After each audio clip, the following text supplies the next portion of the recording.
Señor, estar hoy en mi iglesia. Amén. Poder compartir hoy una palabra de parte del Señor. Amén. Aleluya. La verdad que el Señor nos está bendiciendo aquí en la iglesia del Renuevo. Qué bien. Amén, todo sea para su gloria. Amén. Señor. Y se sienten sus oraciones. Gracias, Jesús. Y yo les agradezco profundamente que nos tengan siempre en consideración y en sus oraciones, porque es muy provechoso. Amén. Amén. Yo quisiera, gloria al Señor, hablar sobre un detalle, sobre un mensaje que prediqué hace bastante tiempo, pero que en estos días el Señor me ha hecho fijarme en algún detalle más, y yo les voy a predicar todo el mensaje, solamente esos dos detalles, gloria al Señor, porque tengo que decir que la palabra de Dios está viva. Amén. Lo creo. Tiene una expresión, mi hermano Gaby, que Dios lo bendiga, Amén. acerca de los mensajes, los llama la bola de nieve. Haces un mensaje y va pasando el tiempo y el Señor te va enriqueciendo más. ¿Verdad? Y hay detalles, gloria al Señor, que los vas incluyendo en ese mensaje que llevaba tiempo ahí, sin volver a escribir, sin anotar nada nuevo, porque la palabra de Dios está viva. Amén. Y bueno, sin más preámbulos, vamos a leer el pasaje, Isaías capítulo 6. Dice la palabra del Señor: en el año en que murió el rey Uzías, vi yo al Señor sentado sobre un trono alto y sublime, Amén. y sus faldas llenaban el templo. Amén. Gloria al Señor. Amén. Yo les prediqué, gloria al Señor, acerca de la experiencia traumática de Isaías, cuando él vio en visión una cristofanía. Porque si yo suelo preguntar, gloria al Señor, a mucha gente sobre este pasaje, sobre la experiencia de Isaías, y yo le suelo preguntar, ¿a quién vio Isaías? De la Trinidad del Padre, el Hijo y el Espíritu Santo, ¿a quién vio Isaías? Y muchos se quedan callados pensando, ¿verdad?, tratando de acertar la pregunta. Pero Isaías, ¿a quién vio? Según el evangelista Juan, en el capítulo 12, verso 41, es a Cristo el Señor. Es una cristofanía, quiere decir una manifestación, una visión preencarnada de Cristo. Y yo hablaba en el mensaje de que Isaías tuvo un encuentro con Cristo. Y estuvimos hablando, gloria al Señor, sobre algunos detalles acerca de la santidad. Estuvimos hablando sobre las faldas que cubrían el templo. Pero hoy les quiero hablar sobre la altura y la sublimidad de su trono. Amén. Gloria al Señor. No vamos a entrar muy adentro, gloria al Señor, pero sí una pincelada, gloria al Señor, ya que hace calorcico, gloria al Señor, y quiero cerrar pronto. Amén. Dice la palabra del Señor: el año en que murió el rey Uzías, Isaías acudió al templo para buscar al Señor. Porque donde vio Isaías al Señor, no fue en otro lugar que en el templo. Aquí tengo que decir que no trates de buscar a Dios en lugares incorrectos. Amén. Si quieres tener un encuentro con el Señor, tienen que ser siempre en su presencia. No pretendas que en los ambientes carnales puedas encontrar a Dios. Claro. Porque Dios no lidia con la carne. El ambiente de Dios es el ambiente del Espíritu y la santidad. Si quieres tener un encuentro con Dios, tiene que ser donde mora Dios. Amén. Y aquí estaba Isaías buscando a Dios, pastor. Y no sé si estaría preguntando sobre cuestiones del reino, ya que había muerto Uzías, el rey anterior. Un rey que lo había hecho muy bien y con mucha excelencia, y que podríamos, hermanos, ubicar entre los 4 o 5 reyes más preeminentes que tuvo Israel. Como David, Salomón, hermanos. En este caso, Ezequías, también Uzías, del que estamos hablando, y después Josías. 5 reyes excelentes que buscaron a Dios. Y el éxito de su reinado, hermanos, no fue otro, sino que siempre buscaban el plan y la voluntad de Dios. Amén. Escucha, si quieres tener éxito en tu vida ministerial, en tu vida espiritual, en tu vida familiar, busca a Dios. Amén. No hay de otra manera de vivir, hermanos, alineados con la prosperidad y la bendición sin buscar a Dios. Es imposible. Y allí estaba Isaías, preguntando, orando, tratando cuestiones con aquel que era su amigo, Dios. Y yo no sé qué estaría preguntando. Yo no sé por lo que estaría intercediendo o buscando al Señor. Pero sí sé que se le apareció Dios. ¿Y sabéis, iglesia del Señor? No podemos acertar o adivinar cuál era el motivo de su oración. Pero sí sabemos la respuesta y la manifestación que Dios trajo a su vida. Amén. ¿Y sabes cuál fue la manera en la que Dios se le manifestó a su vida? No fue tratando de responder preguntas que tenía en su corazón. No fue tratando, hermanos, de tocar su carne, las emociones, para embalsamarlo, hermanos, para poder abrazarlo en emociones positivas. No. La manera en que se le presentó al Señor fue en un trono alto, sublime, y sus faldas cubrían el templo. Amén. Gloria. Se le presentó Dios en la manera que Él gobierna. Adoramos tu nombre, Jesús. Y sabes, yo creo que el mensaje que estaba enviando Dios, Jesús, a Isaías, era el siguiente: que en los palacios, en los tronos, puede haber una vacancia. Pueden existir tronos y gobiernos vacantes en el mundo, gobiernos y reinos seculares, presidencias en las naciones. Pero en la manera que se le presenta el Señor Jesucristo, aquel que es el dueño del trono por excelencia, era sentado en un trono alto y sublime. Le estaba diciendo a Isaías: mira, Isaías, puede haber preocupaciones en el pueblo acerca de la vacancia o el cambio, la transición de gobierno. Ha muerto Uzías, ahora tiene que tomar el gobierno su hijo Jotán. Pero escúchame bien, en mi reino, a diferencia de los reinos de este mundo, nunca existirá un trono vacante, porque quien lo sienta no es ningún hombre común, ninguna criatura de esta creación. Quien lo sienta es aquel que es eterno, el alfa, la omega, el principio, el final, aquel que existe antes de toda la creación, Jesús, el Hijo de Dios. Amén. Porque ¿cuánto dura un gobierno? Dios. Una monarquía dura hasta que el rey muere Claro. y se traspasa a su hijo. Y así fue, hermano, la dinastía del rey David. Todos los reyes que hubo en Judá, hermanos, todos descendientes del rey David, y se trasladaban la corona de uno a otro y se sentaban en el trono, hermanos, en cada generación uno distinto, y los gobiernos cambiaban. Cuando se sentaba un hombre sobre el trono de Israel, había intranquilidad en el pueblo en muchas ocasiones. En otras ocasiones, hermanos, el pueblo lo tenía muy claro. Dice la Escritura en 2 de Crónicas, capítulo 26, hermanos, que fue el pueblo quien tomó a Uzías y lo sentó en el trono.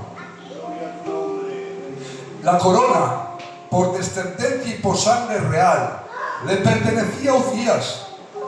Era legítimo. Uzías se podía sentar en el trono de forma legítima, incuestionable. Pero ¿qué no vería el pueblo en Uzías? Que fluyó del corazón del sentimiento del pueblo. Hubo una afirmación, hubo un asentimiento en el pueblo, hermanos. Hubo un favor por parte del pueblo, una declaración por medio de una acción. Y era que el pueblo también, hermanos, estaba de acuerdo con que Uzías tomara el trono. Pero se levantaron otros reyes, como Amón, Manasés, Ezequías, gloria al Señor, Sedequías, reyes perversos que inclinaron al pueblo al desastre, a la idolatría y al pecado. Sí, Señor. Porque dependiendo de quién gobierne, así irán las cosas. Verdad. Cierto. Pero la iglesia del Señor hemos de estar tranquilos, Amén. porque quien nos gobierna, con todo el respeto, no es el pastor ni los obreros. Claro. Amén. No son los ancianos de la iglesia, porque en nuestras casas han quedado tronos vacantes y lo sufrimos y hay ausencia. En los tronos monárquicos hay tronos vacantes, gobiernos vacantes, y hay cambios y transiciones en la manera de gobernar. Pero es que en el reino de los cielos, jamás de los jamases habrá un trono vacante. Amén. No sé si estás preocupado o preocupada de lo que pueda ocurrir en tu casa y en tu familia, pero te aseguro en el nombre del Señor, si te levantas del trono de tu casa y si lo ofendes a aquel que por excelencia es el Rey de los Reyes y el Señor de los Señores, tu casa irá en bendición, tu casa irá en prosperidad, porque quien la gobierna ya no es el hombre, es Jesús el Señor. Amén. ¿Qué es que el problema de que los hogares vayan en declive, las vidas interiores personales, es por quien está sentado en el trono? Amén. Para los incrédulos, aquel que está sentado en el trono de su corazón es Satanás. Esto es incuestionable. Para los creyentes, en muchas ocasiones, hermanos, hay como una interferencia. Hay una interferencia. Hay una corregencia, se llama políticamente. Ser corregente, gobernar junto a, tomar decisiones políticas y nacionales junto al gobernador. Y a veces, hermanos, tratamos de intercambiar poderes con Dios, tratando de tomar decisiones, hermanos, independientes de las decisiones de Dios. Pero hoy te exhorto del amor del Señor, te animo a que le temas el trono de tu vida, de tu familia, a aquel que es el Rey de los Reyes, y que no hay ningún trono, hermanos, que se le pueda resistir. Cede el trono de tu vida, Dios, y te aseguro que cambiará por siempre y para siempre. Amén. Gloria a Dios. Porque el trono que estaba sentado Cristo el Señor era alto y sublime. Amén. ¿Saben? Las visiones, todas las revelaciones proféticas que hay en la Escritura, cada uno de sus detalles encierran una verdad espiritual o una verdad interpretativa, escatológica. Y tendríamos que preguntarle al autor, a Isaías, al mismo profeta, ¿qué entiende él por altura de trono? ¿Por qué has enfatizado, por qué te has fijado en el detalle de la altura del trono? ¿Qué tiene que ver eso? Sí, Señor. Y es que, hermanos queridos, hay una expresión por parte del mismo Dios en primera persona, a través de este mismo profeta en el capítulo 66, y dice así la palabra del Señor: dice Jehová Dios, hablando él mismo, he aquí que los cielos son mi trono y la tierra el estrado de mis pies. Le estaba diciendo a Isaías, mira Isaías, estáis sufriendo una transición de gobierno, pero yo te voy a mostrar hasta dónde llega mi gobierno, hasta dónde llega mi reino. Mi reino comienza en la tierra y termina más allá del reino de los cielos. Amén. Esa es la longitud vertical de la extensión del dominio de Dios. Puedes pensar en un punto geográfico extensamente bajo, de extremo a extremo de toda la creación. Eso le pertenece al gobierno de Dios. Amén. Por favor, no negocies con Dios. No trates de llegar a acuerdos con Dios. Hoy en día, hermanos, no vemos en nuestra sociedad una monarquía verdadera y absoluta como en la antigüedad. Ahora hay monarquías, hermanos, compartidas con una presidencia. Hay monarquías donde el monarca, como en nuestra España, está subordinada, hermanos, a una democracia. La forma de gobierno que tenemos en nuestro país no es una monarquía absoluta. El rey no puede tomar decisiones arbitrariamente. No puede tomar por su voluntad decisiones, hermanos. Tiene siempre que estar bajo un consejo político, y le tienen que permitir tomar decisiones. Antiguamente no era así. Antiguamente un rey decretaba algo y se realizaba sí o sí. Y quien pretendía, hermanos, o tomara la osadía de poder rebelarse contra el rey, se jugaba la vida. Por favor, no pretendas tener una corregencia, gobernar junto a Dios. No permitas que la mano humana entorpezca el gobierno de Dios en tu vida y en medio de ella. Amén. Y dice el profeta, y sublime. Oh Dios. ¿Sabes?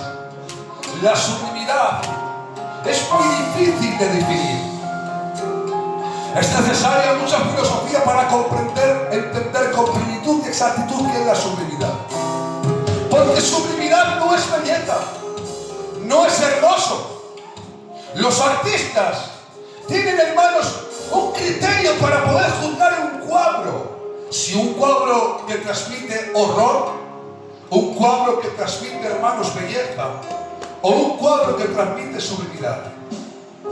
Cuando ellos ven, hermanos, un cuadro que transmite horror, no es que esté mal pintado, sino es las sensaciones que provocan en el corazón.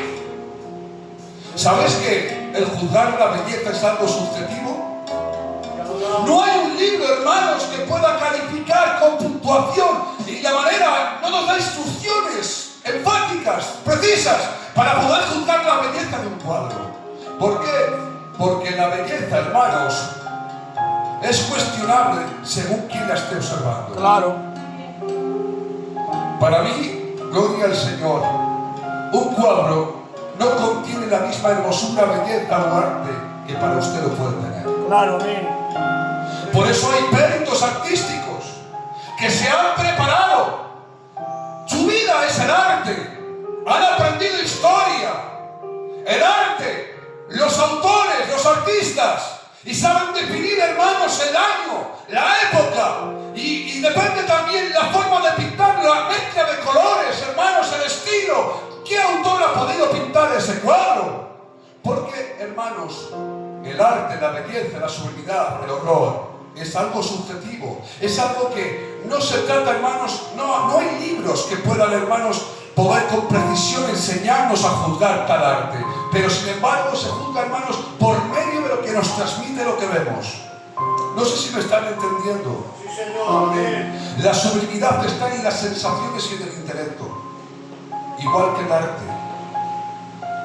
Cuando usted mira algo horrible, usted dice, es horroroso, es espantoso, transmite miedo. Pero igual el grado de miedo espantoso u horroroso no es para mí igual que para usted. La belleza igual. Si usted toma a un niño y lo lleva a un museo donde pueden exponer un cuadro de Van Gogh, el niño no le va a prestar atención ni le va a dar la importancia que merece ese cuadro. ¿Quién le va a dar la importancia a ese cuadro? Aquel que vive en el ambiente del artisteo, aquel, hermano, que está asociado a los artistas y a la pintura. Esta persona puede calificar la belleza de un cuadro. Pero aquel que es ignorante, ajeno, excepto, fuera del mundo del arte, no puede juzgar ese cuadro como una persona que sí no está. Esto es lo que ocurrió con Isaías. Que cuando vio el trono de Dios, pudo decir, alto. Sí. Amén. Se puede ver y juzgar como alto porque es incuestionable, pero sublime. Es la expresión, la emoción, hermanos, es la sensación que removió las entrañas de Isaías. Lo que para Isaías podía ser sublime, para otro no lo podía ser. Te pregunto en esta bendita tarde, ¿qué representa el trono de Dios para tu vida? Gloria. Gloria a Dios. ¿Sabes qué quiere decir trono? Porque trono no es más que una simple silla adornada, recubierta de oro, qué sé yo. Pero la representación política que tiene es gobierno. Te voy a decir un secreto. Para Isaías el trono de Dios era sublime. ¿Sabes qué es sublime? No es hermoso, ni es bello. Sublime, hermanos, tiene una contradicción y un choque de sensaciones. Aleluya. La sublimidad, hermanos, es algo que cuando lo observas provoca en ti, hermanos, un ideal, provoca en ti una admiración y a la vez te está provocando horror y espanto. ¿No le ha pasado que ha habido cosas en nuestra experiencia en la vida? ¿O has visto algo que has dicho, me da miedo pero no puedo dejar de verlo? Porque Dios, es esta la sensación que provoca cuando una persona tiene un encuentro con Dios. Amén. Porque el ambiente que rodeaba en aquella visión y esta experiencia Gloria a ti, Jesús. era la santidad de Dios. Amén. Y la santidad, hermanos, es la forma, desde la plataforma que Dios gobierna toda su creación. Santo. ¿Qué provoca en ti la santidad de Dios? Si la santidad de Dios no ha removido tus entrañas y te ha hecho desvanecerte en tu dormitorio, en tu cámara secreta, implorando misericordia y perdón a Dios, Amén, amén. me temo que aún no te has conocido como pecador. Porque reconocerse o conocerse como pecador es mucho más que utilizar el intelecto y la boca diciendo: me han demostrado que soy pecador, pues me arrepiento de mis pecados. Pero si en tu corazón no ha habido la experiencia de encontrarte con el trono santo de Dios y ha removido tus entrañas, de la vez que te sientes horrorizado por el santo juicio de Dios, pero a la vez te has sentido cautivado por su hermosura, me temo que aún no te has encontrado con Dios. Amén. Porque quien es confrontado por la santidad divina es invadido por un temor reverencial que te hace no saberte pecador, sino conocerte pecador. Amén. Y entre saberte y conocerte, hermanos, ¿saben qué diferencia hay? Saber es intelecto, conocimiento, sé que soy pecador. Por medio de una argumentación en una predicación me han hecho entender que soy un pecador. Pero no ha habido una transformación emocional y espiritual en mi vida donde verdaderamente me he sentido un vil gusano delante de su santidad. Amén. Esto le ocurrió a Isaías. Por eso la reacción de Isaías cuando dice la palabra del Señor: ¡ay de mí! ¿Se van de cuenta? ¡Ay de mí! Ese ay es de lamento. Ese ay, hermanos, es de sufrir un juicio. Te adoramos. Hubo un cambio emocional en su corazón. Quedó, hermanos, impresionado por lo que estaba viendo, pero a su vez quedó horrorizado. Y eso provocó en él un arrepentimiento verdadero y genuino, Aleluya. sublime. Amén. Oh Dios. Amén. ¿Sabes? Isaías pudo identificar la sublimidad del trono y el gobierno de Dios en su ley, en sus decretos. Y sabes, iglesia del Señor, que no todos pueden ver la belleza en el gobierno de Dios. Hay para quienes la ley del Señor, porque el gobierno, hermano, se puede gobernar por medio de una ley. Y hay quien para quien la ley del Señor no son más que cadenas que limitan su movilidad, pastor. Estos observan el trono desde el que gobierna Dios y juzgan a Dios, hermanos, como un déspota, como alguien que impone su reino, como alguien al que se tienen que revelar. ¿Por qué un ser tiene que dominar sobre todas las criaturas? Eso dice el ateísmo, eso dice la sociedad del siglo XXI. No se quieren doblegar ante el trono y el gobierno de Dios. Pero aquel que ha tenido la experiencia y el encuentro con Él, hermanos, no vemos su trono como algo que limite nuestra movilidad. No vemos su ley, hermanos, como una cárcel que nos aprisiona y que limita nuestra expresión física, hermanos.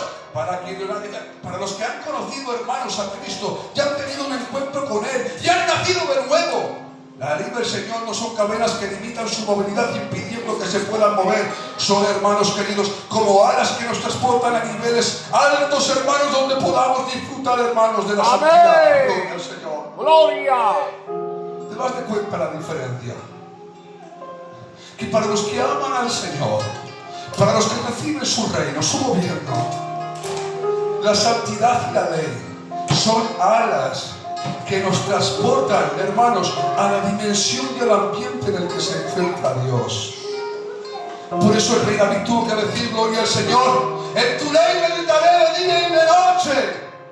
¿Quién puede pensar y meditar, hermanos, en la ley del Señor? Todo lo que nos restringe en esta vida: no harás, no comerás, no tocarás. Pero aquellos que hemos nacido de nuevo, hemos entendido que en su ley hay vida para nosotros. Y hay otra expresión del rey David que dice: en tu ley me deleito cada día. Amén. Gloria. Las leyes del hombre pesan. Las leyes del hombre están diseñadas, hermanos, para entorpecer, para herir, para oprimir al pobre, al desvalido y para ensalzar a los ricos. Pero escúchame bien, la ley de Dios es justa y equitativa. La ley de Dios ha sido diseñada para bendecir y para traer a la humanidad a la vida. Por eso te digo, iglesia del Señor, ama su trono, ten un encuentro con Él y te aseguro en el nombre del Señor que jamás como antes verás el trono santo de Dios. Amén. Gloria. ¿Qué es para ti el trono de Dios? ¿Es una imposición? ¿Te sientes obligado? ¿Te pesa la ley del Señor? No, es una complacencia, amén. ¿Te cuesta? Claro, costar nos cuesta a todos, porque es un desafío. Sobre todo cuando nuestra espiritualidad baja, decae, Vaya. nuestra carnalidad aflora y la carne se revela contra el espíritu. Pero en cuanto a fin concepto, ¿cómo tienes la ley del Señor? ¿Te cuesta obedecerle? La mentalidad de la iglesia no puede ser como la del mundo. Muy bien. Si tú observas el trono de Dios y no puedes ver espanto y admiración a la vez, creo que tienes un problema, debes de encontrarte con el Señor. Amén. ¿Saben? Discúlpenme los lutos. Hay una película que está inspirada en Cristo Jesús. Y el autor era un teólogo y pastor. Las Crónicas de Narnia, pastor. El autor, inspirado, gloria al Señor, en el Señor Jesucristo, escribió esta historia para niños. Si se dan de cuenta, aquellos que han visto la película o han leído el libro, se dan de cuenta a primera vista que hay muchas expresiones religiosas. Y hay un momento, hermanos, de las escenas que la niña le pregunta al león, le pregunta a una de las criaturas de la fauna, que quién es Aslan. Ella no lo ha visto todavía. ¿Quién es Aslan? Y la niña decía, esta criatura de la fauna decía que Aslan es tierno, es dulce, es amoroso. Pero hubo un momento que le dijo a la niña, pero no te confundas, no deja de ser un león. Amén. Dios es bueno, Amén. es amoroso, es misericordioso Amén. y da muchas oportunidades. Verdad. Pero no te confundas, sigue siendo Dios. Amén. Un Dios justo, santo, que no tiene por inocente al culpable. Sí, Señor. Por eso, iglesia del Señor, llega el tiempo de que comencemos a conocer a Dios a otras dimensiones. Que no nos creamos en nuestra mente un Dios conforme a nuestro diseño y conforme a nuestros gustos, sino un Dios conforme a su palabra. Y cuando conozcamos al Dios que nos revela su palabra, entonces viviremos una vida más cercana, más nítida en el Espíritu, en el nombre del Señor. Amén. Aquí. Gloria. Gloria al Señor. Un aplauso.